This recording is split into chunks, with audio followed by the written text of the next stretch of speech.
Everyone, welcome to a new and unique episode live entitled Bringing the Mind on Board. So tonight we're very honored to have with us a special guest. He's an important leader of our International Society for Krishna Consciousness and is a disciple of A.C. Bhaktivedanta Swami Prabhupada. He's been a monk for the last 50 years of his life, and he's been inspiring and leading people from all different walks of life all over the world. Ladies and gentlemen, His Holiness Candramauli Swami. Hare Krishna. Hare Krishna Maharaj. Thank you so much for being here with us tonight. Happy to be here. Thank you. Thank you. How are you, first of all? Good. Things are going nicely. How you like UK? I come often. It's a place that I find there's a lot of spiritual activities and many interesting programs centered around spirituality. Right. And the devotees are very enthusiastic to do things here. So it's a great place to be and to expand spiritual consciousness. Thank you. So I've heard that on your recent studies, on your recent work, you've been focusing on the mind.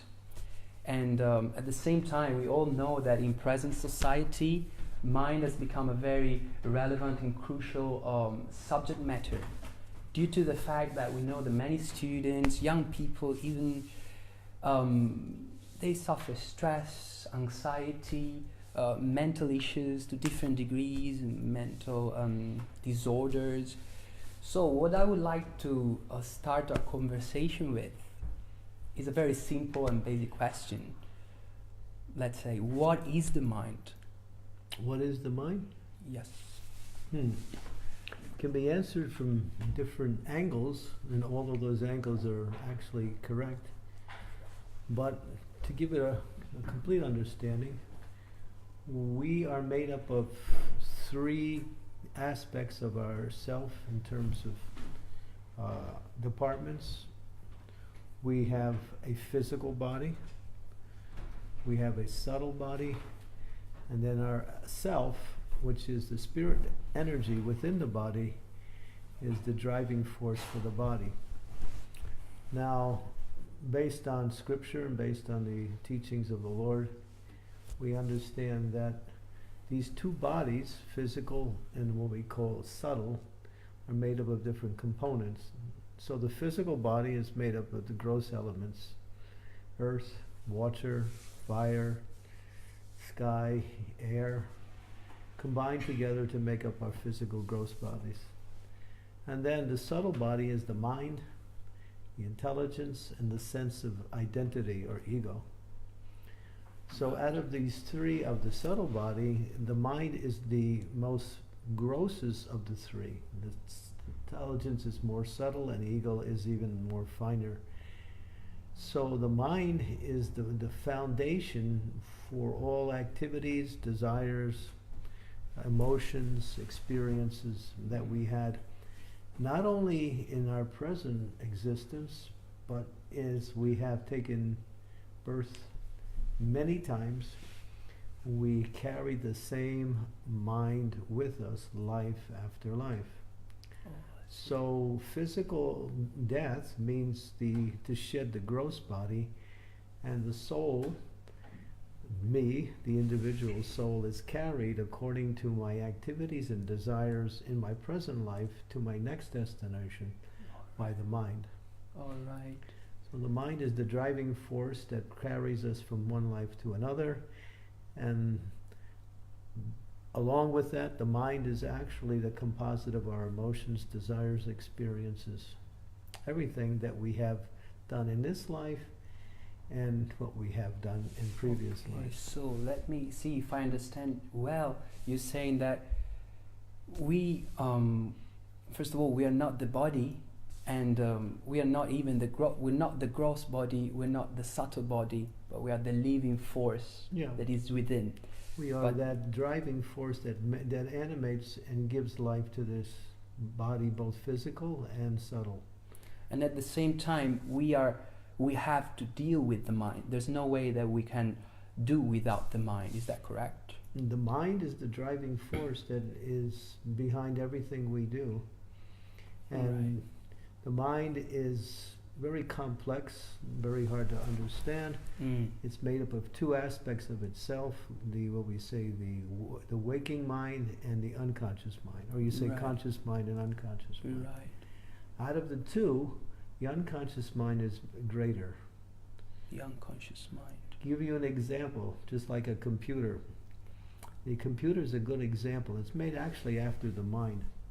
So when you turn on your computer and you start working, what's up on the screen is what you see.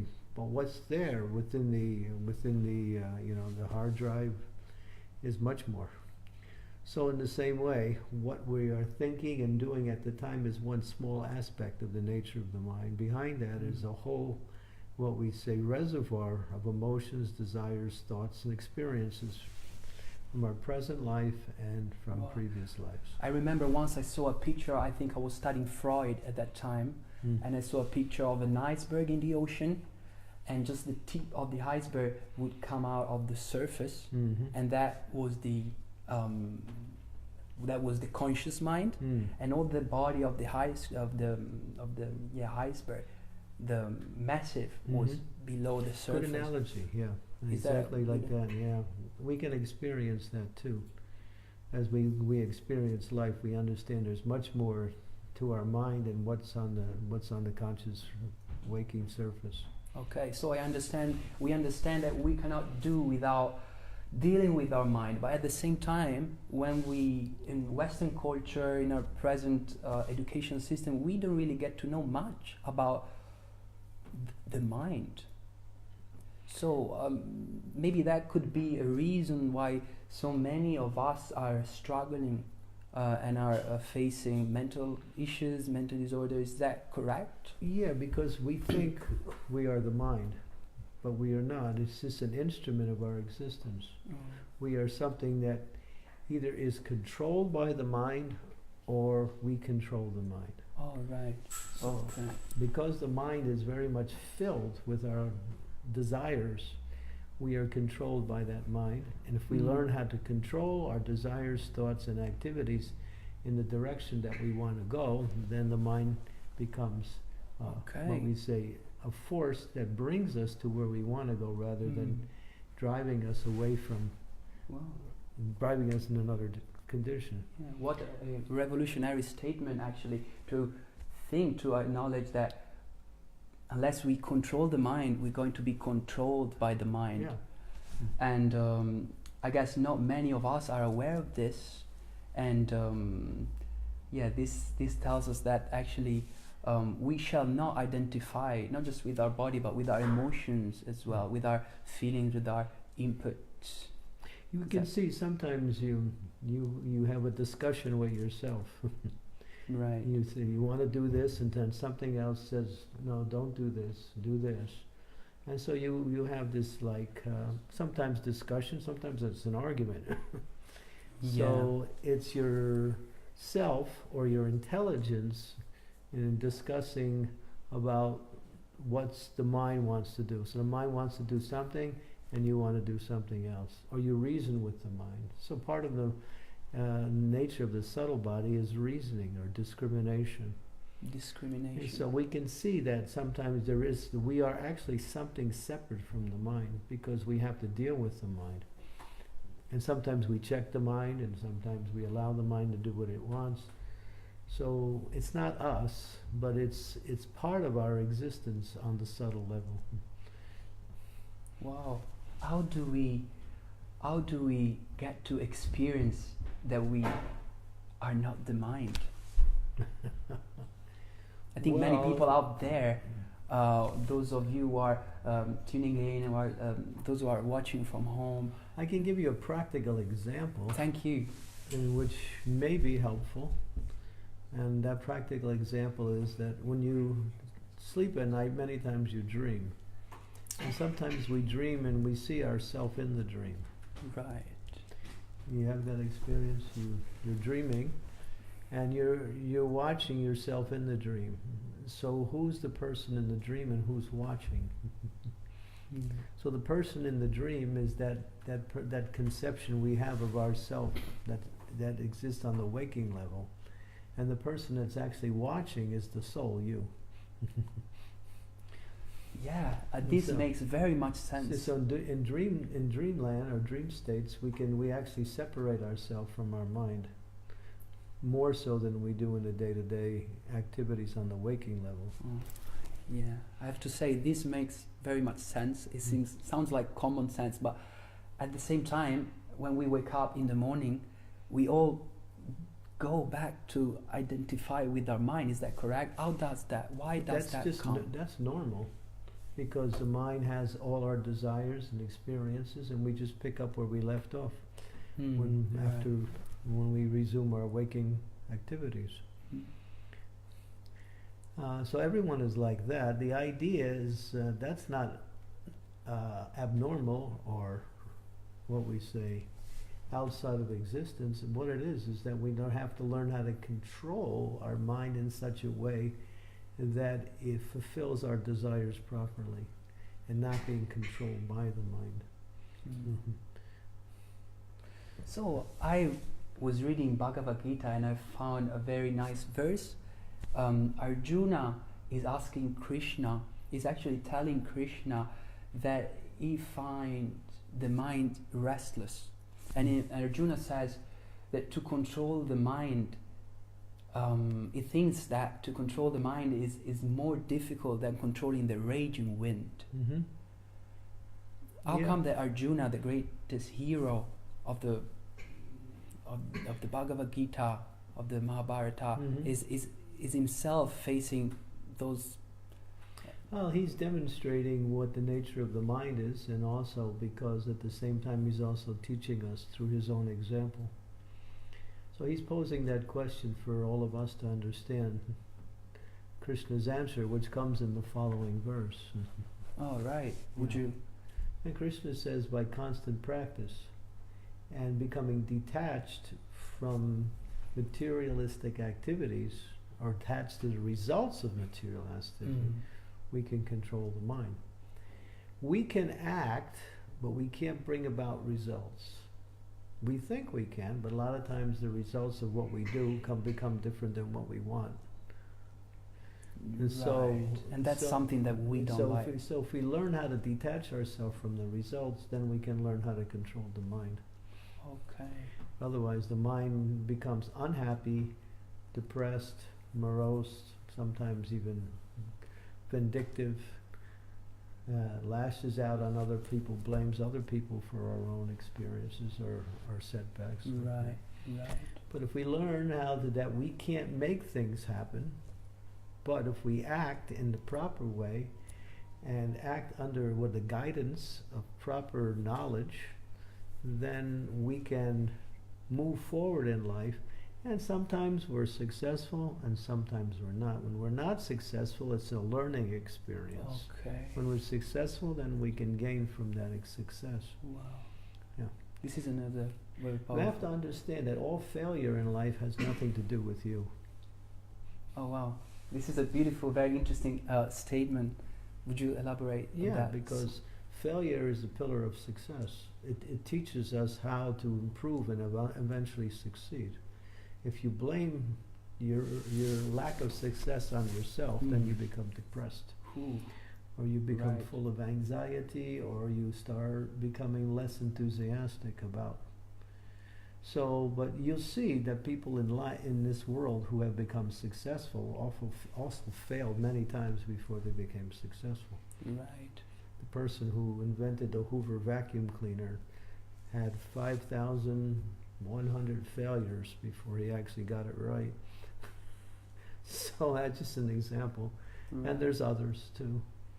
So don't blame yourself for failure. Learn how to understand how to improve by your experiences of failure.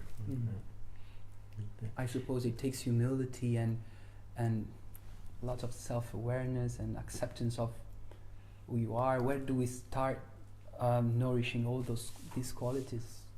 Well, that also comes by understanding how to use your mind to access higher powers. In other words, getting the mercy of God and getting the intelligence that's coming from Scripture, from God, and applying that in our life gives us the strength and what we say, the driving force to continue, even though we may not be successful. Driving force. Mm-hmm. Right, and this goes back to meditation, right? Well, meditation is a way to focus the mind so we can get control of the mind and direct the mind. Otherwise, the mind's always moving. It's constantly moving. Right. Moving from one thought to another, another. And learning how to slow the mind down and direct the mind in a way. And that slowing down is actually the principle of control. So meditation is one of the ways to help develop mind control. Mind control. You want to do this, but you know it's not good. Therefore, if you can restrain yourself from that means you control the mind. If you do it, then you're controlled by the mind. Now, there is a factor in between, and that's the intelligence. The intelligence guides the mind in the right direction, but the intelligence has to be fed with proper knowledge. If it's fed with the wrong knowledge, then it guides the mind in the wrong way. Okay. So knowledge coming from God, knowledge coming from Scripture, knowledge coming from spiritual teachers, are what we say, the understanding that we can use and apply to guide them, to fuel the intelligence which guides the mind. Right. The mind is always going to give us trouble. It's no matter how intelligent we are, the mind is always going. Because the mind acts independently. It does what it wants. Okay. So it has that tendency. It's very hard to control. Okay. So it's correct to understand that the intelligence is higher than the mind? It's more subtle and more powerful, yeah. Okay. So how do we nourish our intelligence on a daily basis? How do we? I just mentioned that we get that nourishment from Scripture, from God, from the great saints. Hearing from them, understanding, and using their life, learning from their life example how they actually controlled and directed their minds in a positive way. So it's correct to say that we're talking about spiritual intelligence or spiritual knowledge. That's there, but even from a practical sense, learn how to see your mind and not identify with the mind. Watch the mind. Okay, watch the mind. Watch the mind. Okay, I guess a question, a spontaneous question would be now, where do we start from on a daily basis? If we have a job outside, if we're students, we might be very busy. We live in London or somewhere in modern society, and we don't have much time to nourish ourselves with meditation or with spiritual knowledge. Or at least we think that we don't have time for all these kind of spiritual activities. How can we implement this sort of wisdom that you shared so far? Well, there's just some practical things, but that's not going to give us success. You have to nourish it with higher knowledge. Otherwise, you're governed by whatever the mind dictates to you. Okay. And sometimes it's your friend, and sometimes it's not. And then, as you mentioned, that verse from the Bhagavad Gita, Arjuna is basically saying, to control the mind is like trying to control the raging wind. Right.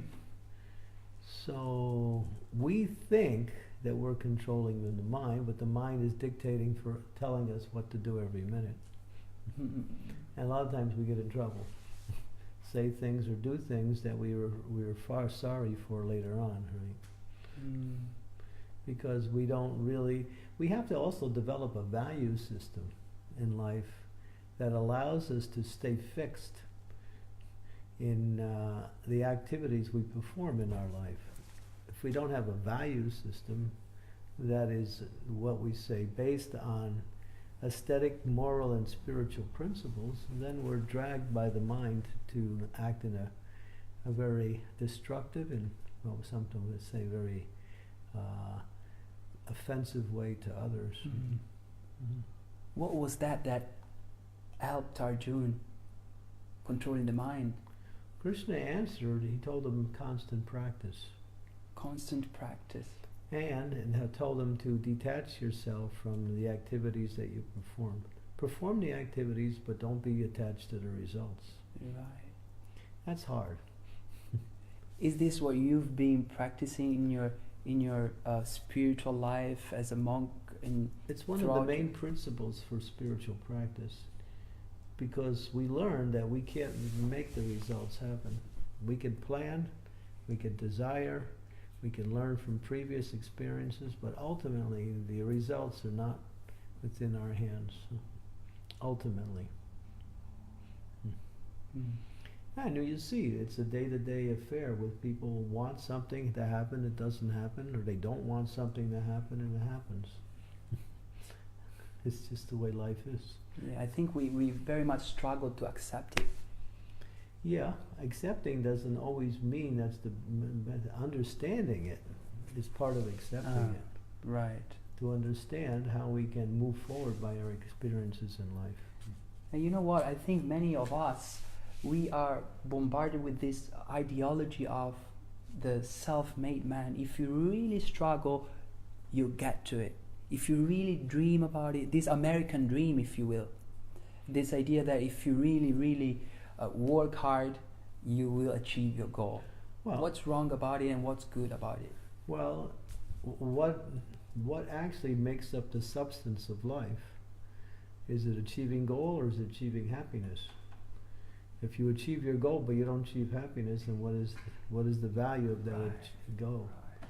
So learning how to find what is happiness in life. Peace of mind is the beginning of happiness. Okay. So because peace of mind allows you to be satisfied no matter what's going on around you.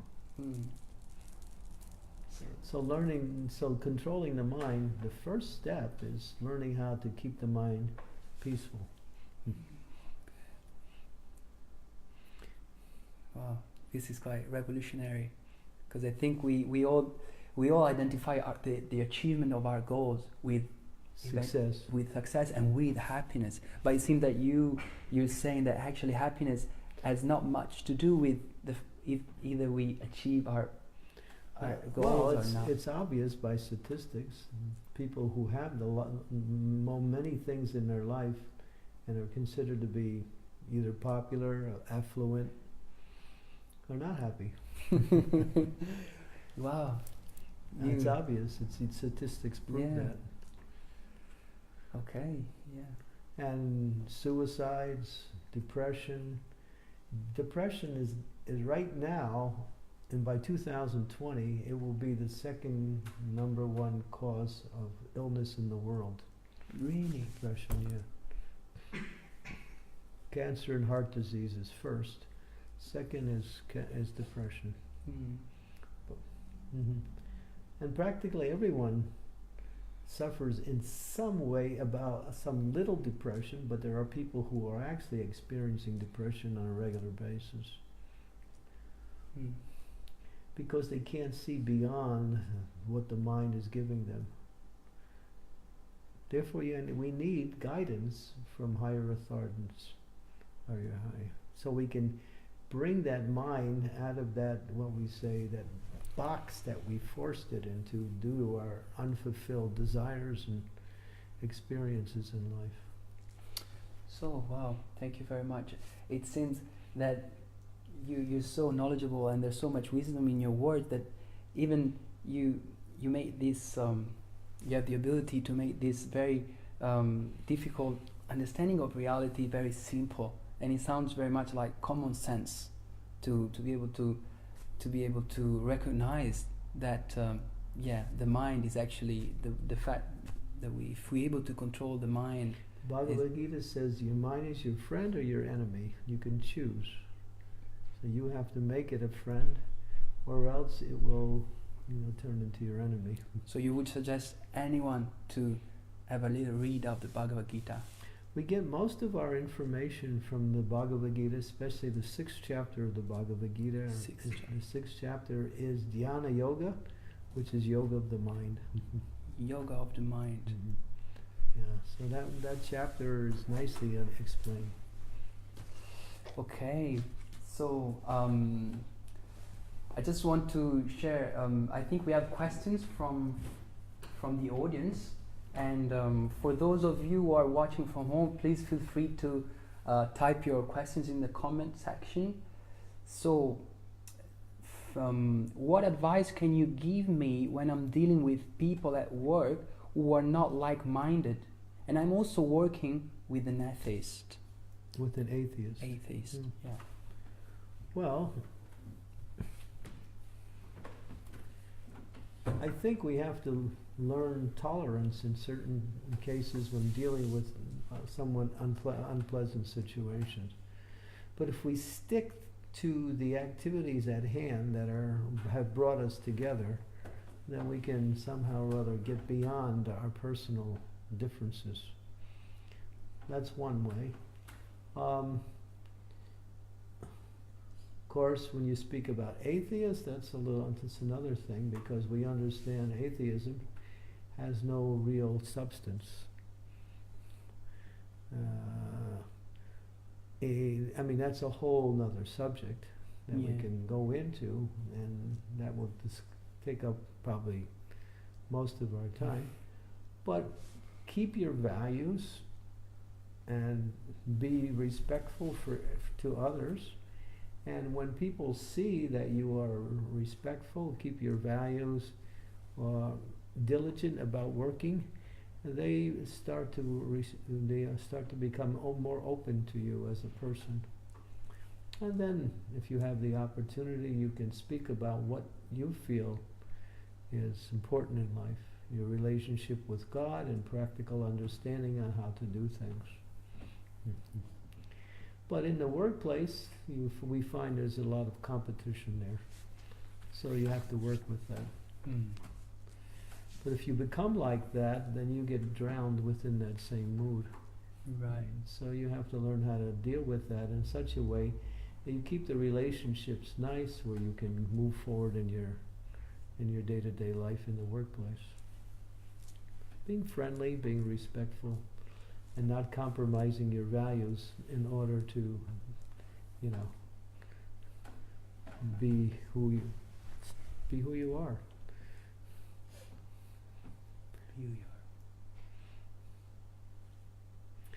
One great saint says, I somehow live in this world because I somehow or other give respects to everyone. Because everyone is a spiritual being, so by respecting each individual, we're actually respecting God within the life and heart of that person. So if we learn to keep respect to everyone, and then we can always have nice relationships with everyone. Up to a certain point, of course. Right. Right. But that's just a general principle. Does that make sense? Yeah, very much. And I think I have a sort of a personal question, if you don't mind. Would you like to share and describe what you consider the most useful feature you have learned about the mind? And well, I can put it in a very short. I thought about this question, and the thing is, never trust your mind. Wow. Okay. If you trust it, it can get you in trouble. Okay. So, in other words, observe it. Never trust your mind, rather observe it. Yeah. Learn how to distrust it. And then using your intelligence, you can analyze whether it's helping you or not helping you. Right. How does this go along with confidence? Because if you tell an average person from the outside, don't trust your mind, it might sound. You have to trust something else then. Yeah. Well, yeah. Your intelligence, and you have to connect your intelligence to higher knowledge. Right. Okay. Right. And that directs the mind. Mm. The mind is going to pull in sensory experiences. It's going to analyze them. It's going to deposit them into the emotional bank and the experience bank. And then these things are going to arise again as we come in contact with similar situations in our life. So, you know, we get the mind is very complex because it has so many, you know, various experiences, desires, likes, dislikes. One day we like something and the next day we don't like the same thing we liked the day before. Yeah, that's correct. So the mind is always changing. How can you live with something that's always changing? You have to live with something that's constant. Mm. And there's where the intelligence comes in, guided by higher knowledge. Higher knowledge. Yeah. So, and it seems also there's a hopeful message in your words, because there will be a point when the mind will become a friend, right? Right. Yeah. It's called training the mind. Training the mind. Mm-hmm. Okay. Yeah, it takes practice, and sometimes it takes you most of your whole life. But if you practice, then it becomes doable. It's practice. It's practice. Practice. And you see the results in due time. Mm-hmm. Okay. Yeah, a good example is that when there's a situation where you would normally get angry and you don't get angry, that's an example you're making progress in controlling the mind. Okay. Okay, so we have another question now.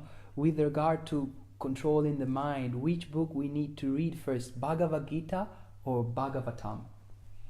Well, both contain knowledge about the mind and activities of the mind, and both are very helpful.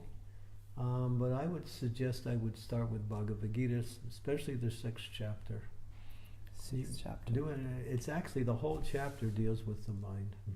Mm. And there's 47 verses in that chapter. So it's quite extensive with a lot of explanations. Mm-hmm. Okay. And then go on to Bhagavatam. Bhagavatam is also the 5th canto.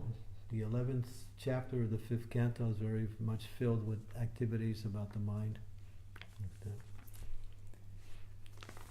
okay, so Candramauli Maharaj, I've heard that you are doing a 3-hour seminar on this very topic, the mind, getting the mind aboard, on the 27th of April at the London College of Vedic Studies. So I would like to ask a few questions about that seminar. And what inspired you to develop a seminar on the mind? Because the mind is the central principle of the yoga system, and learning how to control and direct the mind means it's a difference between becoming successful or unsuccessful in the practice of yoga. Okay. Mm-hmm. Okay. It's the main thing. I think many of my friends would get back to your answer now and say, why do we need to believe in God to control the mind? Well, you have to believe in something that is higher than you in order to function. Otherwise, you're subjected to the experiences of the mind, which are full of so many things that are unpleasant. Mm. You see, people who are successful in life, both materially and spiritually, gain access from higher knowledge. And then they learn how to apply that knowledge in their life. So in a sense, if you're too selfish in your understanding of, you can analyze things, but then you have to also understand things by where success. Study success in spiritual life, study success in material life, and see what made that successful. Mm. And it's not always so easy to understand like that. Why is that not that because easy? Sometimes it's only an individual's particular destiny that they became successful, and others apply the same principles and get something different. Mm. So that's also an individual. There's where you go back to the unconscious mind which is a composite of so many desires and experiences and emotions from previous lives, which will influence how we do things in this life. We may not see that because when a child is born, there's no blank slate there. The only blank slate of the part of the child's existence is what they experience in this life as they add on. But you'll see every child has their own personality, likes, dislikes, idiosyncrasies, emotions. That's all coming from previous life. Is there a way we can access that unconscious mind? Shall we aspire to do it, or is...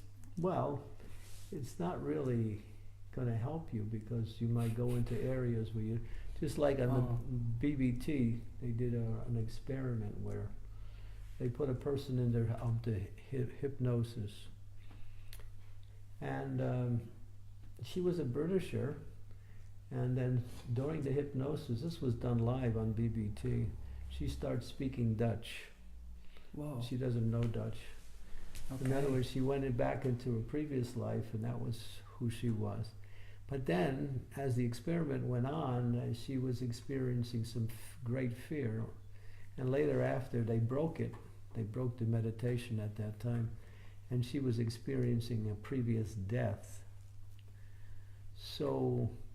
that might be quite shocking. Traumatic. Traumatic. Yeah. Okay, I see. So you don't...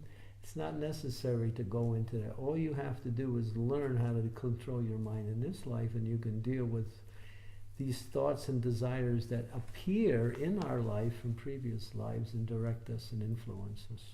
Okay, okay. So would you give us a little, what were you planning to cover in the seminar? What is the mind? How to control the mind? The different activities of the mind. These are some of the things. Using examples and stories of experiences that people had by controlling the mind, and those who didn't control the mind, what happened. Okay, so I'm sure many of those who are following us at the moment would love to come and join the seminar. What do you hope attendees will gain from the seminar? Controlled mind. Wow. Hopefully. Okay. And an awareness of higher principles of knowledge, of spirituality, of a relationship with the Supreme. All these things are also important factors that will help us to find happiness and what we say peace in life. Right. So you have to remember that unless you're peaceful, you're not going to be happy. Peace is the first thing. Mm-hmm. And most people struggle with that basic thing. That's why happiness becomes very elusive unless we become peaceful. Peaceful means not to be disturbed in situations that are disturbing. That's peace. Peace doesn't mean I'm alone in my room and I feel good. Right. That's not peace. Peace means to be in a difficult situation and not be disturbed by that. That's peace. Okay. Mm-hmm. So, because I guess sometimes, and that's why we used to complain about challenges or difficult situations, because we get frustrated because maybe we wanted those situations not to come about. Yeah, but you have to understand that life doesn't always work according to your plans. Mm. In fact, most of the times it's something else. Okay. So learning how to live life and benefiting, moving forward in life in such a way that we don't, what we say, lose the opportunity to attain real happiness. Otherwise, if we can't find happiness, then life has no meaning. And happiness has to be something that we can experience in any situation, not just the situation makes us happy or not happy. That's not happiness. We have to be happy in all situations, whether the situation is pleasant or unpleasant. And that happiness comes from within, and that cultivation of inner happiness comes with controlling the mind. Controlling the mind. All right. So as you can see, the seminar is going to be super life-changing and paradigm-shifting. So we once again, we want to invite everyone to come and take part in the seminar on the 27th of April at the London College of Vedic Studies. Maharaj, thank you so much. Is there anything, maybe one last piece of wisdom that you would like to share before we conclude? The more you bring your mind to God, the more you find the happiness you're looking for. God is ultimate peace, and when we find God, we actually find peace also. Wow. Okay. Hare Krishna. Hare Krishna. It's a you. very profound and deep statement. I think I will need all my lifetime to meditate on this point. And so many beautiful and wonderful insights tonight. I hope you guys have enjoyed our conversation tonight with Candramauli Swami. Thank you, Maharaj, for your time. I wish you all a blissful night. Hare Krishna.